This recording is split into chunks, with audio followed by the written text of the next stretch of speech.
Now, middle of the week, of course, from BBC Radio Tees Breakfast, and every Wednesday we've been talking about the impact of the pandemic on children's mental health. It's all part of our campaign. It's called Happy Heads, and we've been really sharing volunteer opportunities with a whole host of organisations which help children's well-being. Well, we think our next guest is truly amazing.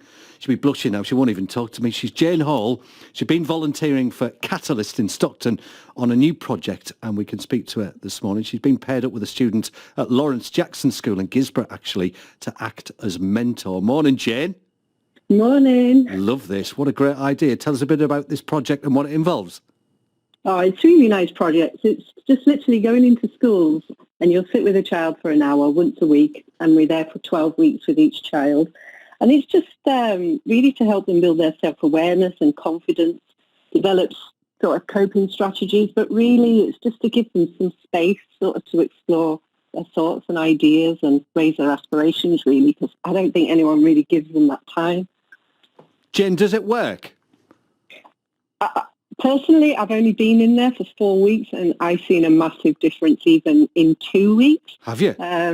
Yeah, I think the biggest thing I realised is that nobody does give them space to ask them how they feel or, you know, what they think. It's literally like, oh, so what makes you happy? What do you enjoy doing? Oh, I don't really know.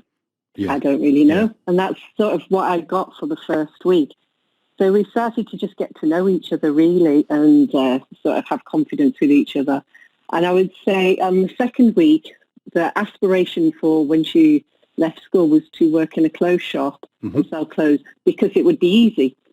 By week 4, we had a really difficult hour of pushing and challenging and, you know, making her really think about what she feels and that. And by the end of it, from what she enjoyed and what her sort of hobbies were and things like that, she actually thinks she would like to go into politics or law. Oh, wow. Oh, you really have pushed, haven't you? Oh, we did. We had a hard hour on that one. But you could tell she's got the makings of it. She's got a lot to offer, but no one's ever sat down and asked her about it. It's sad. It's sad in some ways, but it's just kind of getting back to the basics, the core of it, you know, strip this back and go, this is the reality. Give her a bit of space, give her a bit of time. And you've seen that progression, you say, over the last month or so, over the 4 weeks? Just in 4 weeks. God. So going back in September now, like we've also, so I think I was paired with her because of her learning style, because I wanted to volunteer because I left school with no qualifications. Right. I went into a typical girl's job, and at the age of 50, I ended up going to uni, and I was getting A's first. And from having no qualifications, this was massive for me. And I realised that I got a bit sort of upset that what could I have actually done in my life if someone had sort of, you know, given me the confidence or even asked me or nurtured me into a path that I was interested in. Because I always wanted to be a pathologist when I was younger, but you didn't do that. You know, only clever people did that, or rich people, so no one had aspirations for me, so I couldn't have them for myself. And now, you know, doing a psychology degree and getting first, I'd actually have loved to have been a neuroscience. Right? If only. So I think that's my passion now, to help kids. But it's, Jayne, as you said, it's that experience that you lived through or didn't live through. You want to be able to pass that on to the next generation. Are you getting something from it now? I hope you are. I'm sure you are. Oh, absolutely. Because as well, I was diagnosed with dyslexia while I was in university. So I'd quite actually like to work with children with dyslexia and different learning styles, which we've actually worked with this mentee. And it's really helped her in colour coordinating and sort of breaking down all this amount of work from a phone screen. Because I think that was the other big thing. The mental health of working online or learning online this year was just awful. I went through it myself, and I'm quite resilient. So these poor kids that have had to do this. So at least I can understand, like, the teaching experience of this year as well. We've sort of put things into pen and paper again. Are more volunteers needed to be mentors, just like what you're doing?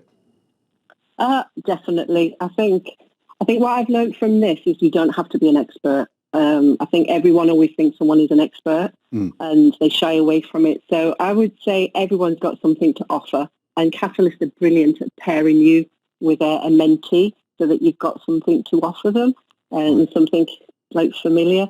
And it would also be really, really good for anyone that's doing counselling, like a counselling student, or even a psychology student that wants to go on to a doctorate, because you need that face-to-face sort of experience. So it would be good for those types of students as well. It sounds like it, Jayne. How do people get involved? What do they need to do? How do they get to where you are in terms of doing your incredible mentoring? If I can. I think just get in touch with Catalyst, and you can speak to Sarah Dalton. She's in charge of it. She's the school impact officer. Yeah. I mean, if anyone wants to speak to me, I'm happy to speak to them about it as well. Brilliant. Well, I'll tell you what. They could get in contact with me. Yeah, we've got your details as well. We'll kind of channel people via our Make a Difference free call number, if that's all right, and then we can always pass details on to you. Really enjoyed that as well. Good luck. And I'll tell you what, if that's 4 weeks, can you imagine what it's going to be like in 3 years' time? Or Oh, she's running the country. You'll be responsible, right, when we get the next generation of politicians giving me grief, and I'll remember this, Jayne. So, right, your name's on the list. Wouldn't that be lovely? Have a lovely day. Thanks so much for all you're doing. Oh, you too. Thank you. Cheers, Bye. Jayne. Jayne Hall now has been volunteering for Catalyst in Stockton. If you're interested in volunteering, go to bbc.co.uk/make a difference for volunteering opportunities that supporting children and young people's mental health and well-being. You can contact us, of course, the usual ways, including the free call number. It's 08000 85 95 95. A couple of minutes away from your BBC News at 8. The Headline Challenge.